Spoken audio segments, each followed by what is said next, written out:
इस प्रकार नहीं जाने दूंगा आपको।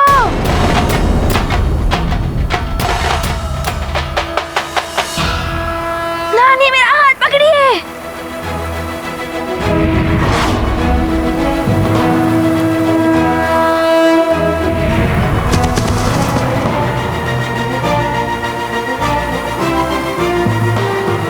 आप सब यहीं रुकिए, मैं अभी आता हूँ। पिताश्री मैं आ रहा हूँ।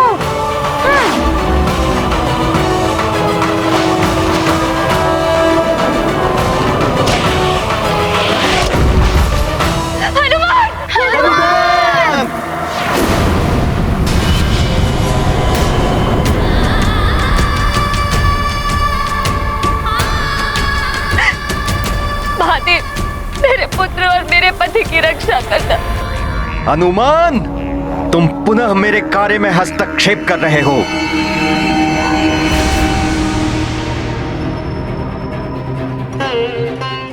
महादेव, हम आपके तीर्थ की यात्रा के लिए निकले थे। यदि मेरे पुत्र और पति को कुछ हो गया तो मैं भी अपने प्राण त्याग दूंगी। आपको हमारी सहायता करनी ही होगी।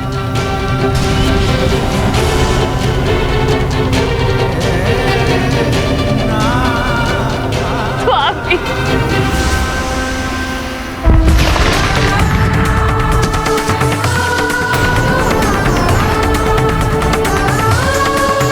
पिताश्री।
हनुमान।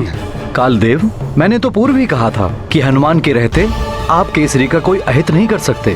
दंड तो दूंगा मैं हनुमान को, और उसके लिए इस बार हनुमान को कहीं और उलझाए रखना होगा।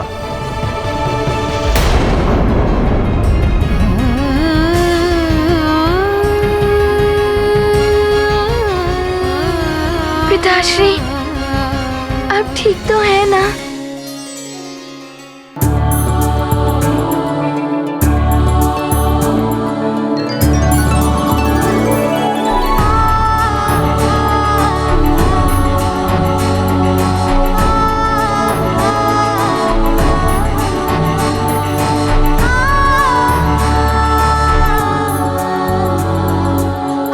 मेरे लाल,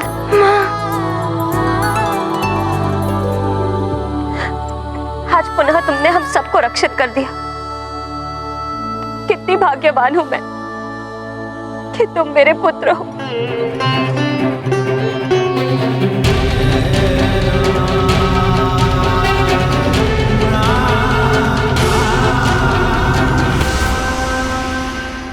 माँ,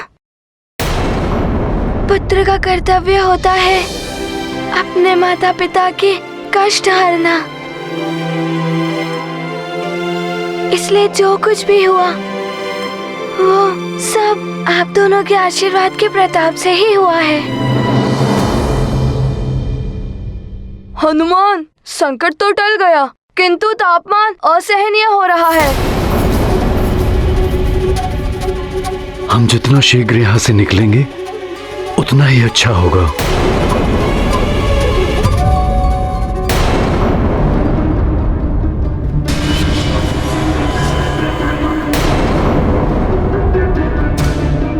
रुकिए पिताश्री,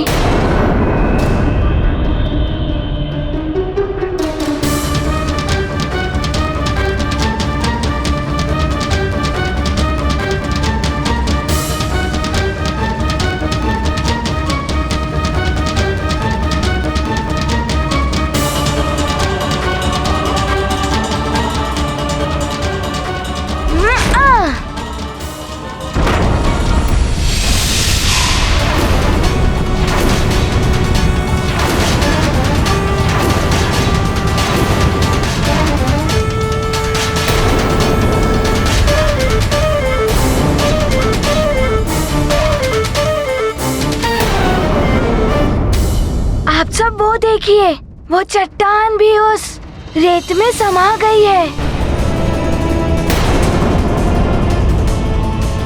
इस मार्ग से आगे बढ़ना अनर्थकारी हो सकता है।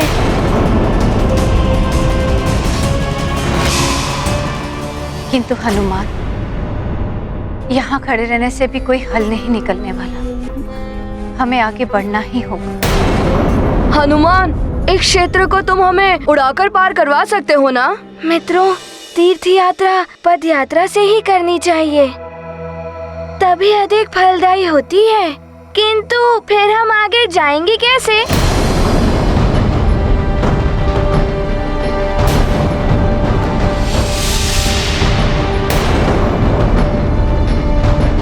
ये तो ताप बढ़ता ही जा रहा है, प्यास भी तीव्रता से लग रही है। किंतु मुझे तो आश्चर्य इसलिए हो रहा है कि अकस्मात इतना तापमान कैसे बढ़ गया। अग्निदेव का ये ताप तुम सबके लिए असहनीय हो जाएगा हनुमान।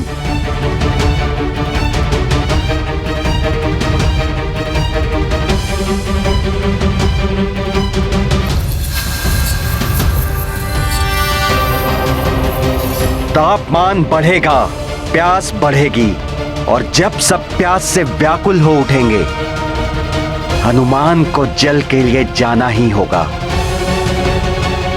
और जैसे हुआ हनुमान केसरी से दूर, मृत्यु होगी केसरी के समीप। बहुत प्यास लग रही है, कोई जल ला दो। जल, जल।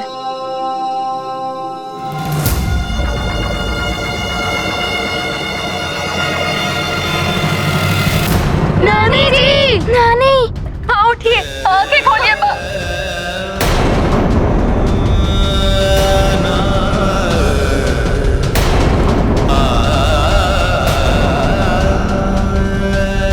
तापमान असहाय होता जा रहा है। यदि शीघ्र जल न मिला तो न जाने क्या होगा। क्या करूं मैं? पिताश्री को छोड़कर भी नहीं जा सकता, किंतु जल के बिना सबकी दशा दारुण होती जा रही है। पिताश्री, हम यात्रा तो थल मार्ग से कर लेंगे, किंतु मैं जल लाने तो उड़कर जा सकता हूँ ना? हाँ पुत्र, संकट काल में तुम ऐसा कर सकते हो। किंतु मित्र, इस मरुथल में तो दूर दूर तक जल का कोई चिन्ह दिखाई ही नहीं दे रहा है। पुत्र हनुमान, आसपास देखो, यदि इस मरुथल में कोई पक्षी दिखाई दे तो जल वही होगा। किंतु हनुमान, शीघ्र लौट कर आना पुत्र। तुमसे ही हम सबका साहस बना हुआ है। मैं भी अब सबसे दूर नहीं जाना चाहता, किंतु विवशता है। फिर भी मैं शीघ्र आ जाऊंगा।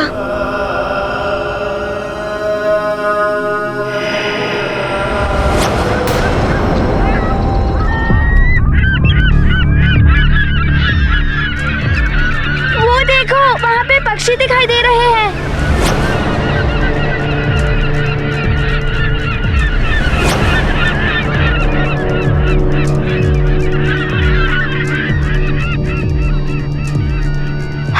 मैं अभी उस ओर जाता हूँ। हाँ पुत्र, शीघ्र ही जल लेकर आओ। तुम्हारी नानी का स्वास्थ्य बिगड़ता जा रहा है। जी पिताश्री, मैं शीघ्र आ जाऊंगा। हनुमान, हम भी तुम्हारे साथ चलते हैं। हम तीनों मिलकर अधिक जल ले आएंगे। ठीक है, चलो।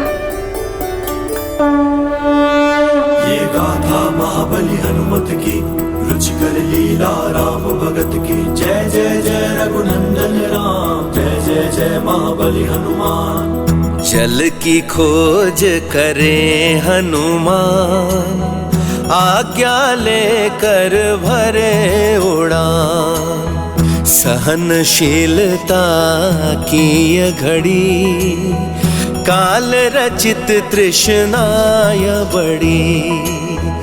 तीरथ व्रत है परम तपस्या, प्यास भूख है धर्म परीक्षा। रक्षा मंगल भवन अमंगल हारी हनुमत रक्षक जगत सुखारी। ये गाथा महाबली हनुमत की रुचिकर लीला राम भगत की। जय जय जय रघुनंदन राम जय जय जय महाबली हनुमान।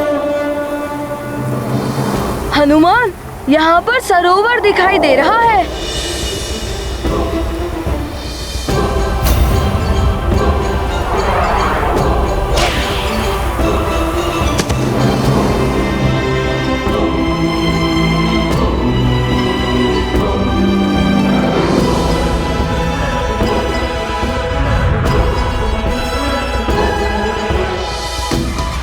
मित्र, थोड़ा जल पी लेते हैं। ठहरो।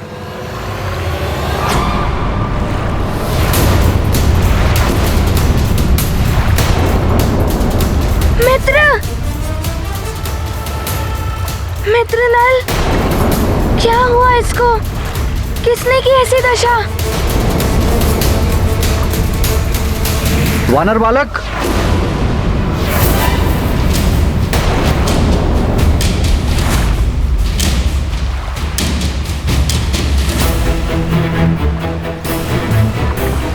प्रणाम ऋषिवर।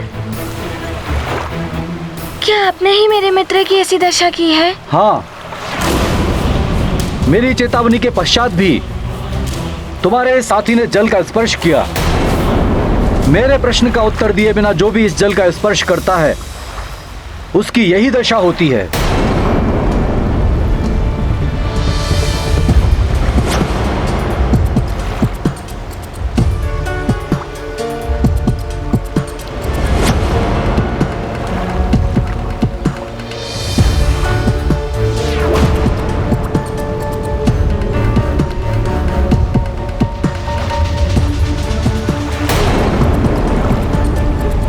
सभी मूर्ति बन गए हैं। बालक, मेरे प्रश्न का उत्तर दिए बिना तुम भी जल लेने की चेष्टा करोगे तो तुम्हारी भी यही दशा होगी।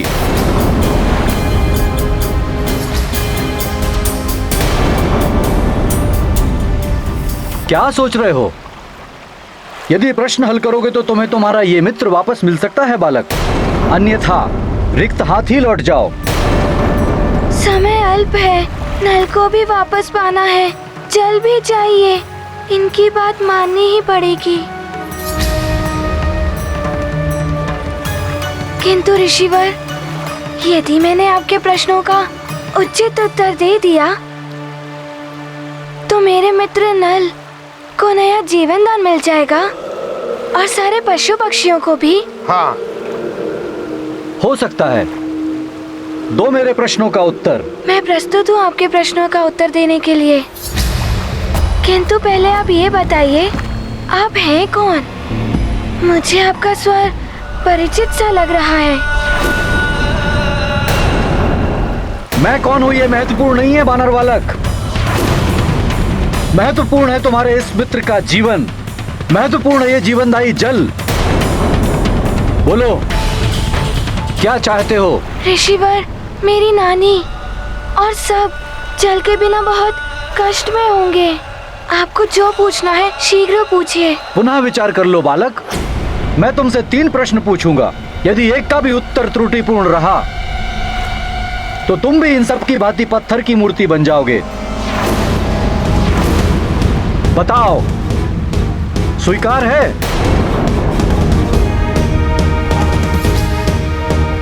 मुझे स्वीकार है।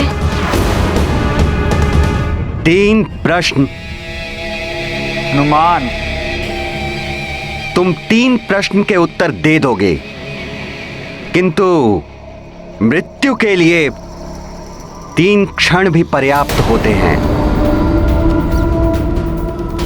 उधर तुम 3 प्रश्न के उत्तर दोगे, इधर मृत्यु की धुन बज उठेगी और तुम्हारे पिता केसरी के लिए अंत का आरंभ हो जाएगा और फिर वो समा जाएंगे काल के गाल में। माँ की दशा तो चिंताजनक होती जा रही। न जाने क्या होने वाला। धीरज रखो अंजना, हनुमान जल लेकर आता ही होगा।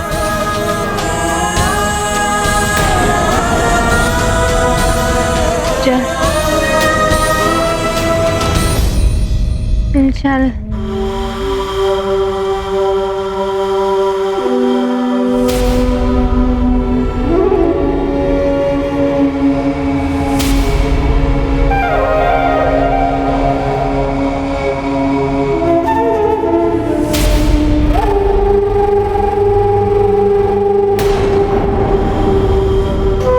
ये ध्वनि कैसी?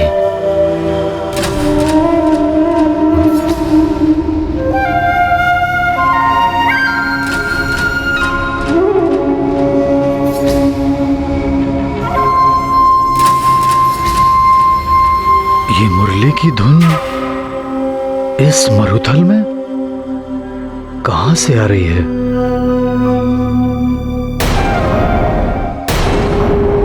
क्या हुआ स्वामी? क्या देख रहे हैं? ये मुरली की धुन, न जाने इस मरुथल में मुरली बजाने वाला कौन आ गया?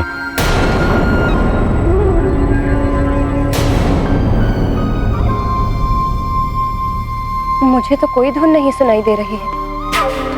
कदाचित आपको भ्रम हुआ है स्वामी। हाँ, मुझे भी सुनाई नहीं दे रही। मुझे तो स्पष्ट सुनाई दे रही है। उस पर्वत की ओर से सुनाई दे रही है मुझे मुरली की धुन। अवश्य उसके पास जल होगा अंजना। तुम मां का ध्यान रखना, मैं जल लेकर आता हूं। किंतु स्वामी, मुझे मां के पास ही रहना होगा। सैनिकों, महाराज के पीछे जाओ, उनकी सुरक्षा आवश्यक है। जी महारानी जी। जी महारानी जी।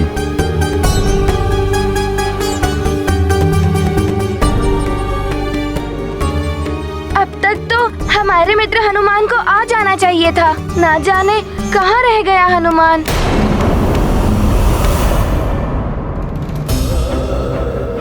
मेरा मन कुछ विचलित सा हो रहा है। प्रतीत हो रहा है जैसे कुछ अनिष्ट होने वाला है। मेरा प्रथम प्रश्न, वो क्या है जो कभी परिवर्तित नहीं होता? परिवर्तित नहीं होता? पर्वत हो सकते हैं। बाल्यावस्था से ही जैसे दिखाई देते थे वैसे ही हैं। हनुमान तर होगा पर्वत। इनमें वर्षों से कोई भी परिवर्तन नहीं हुआ। किंतु मित्र नील, पर्वत भी समय समय पर परिवर्तित हो जाते हैं।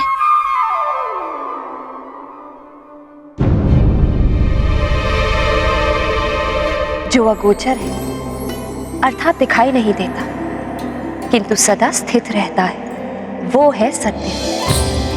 सत्य कभी परिवर्तित नहीं होता पुत्र। ऋषिवर, मेरा उत्तर है सत्य। सत्य कभी परिवर्तित नहीं होता। उचित उत्तर बालक।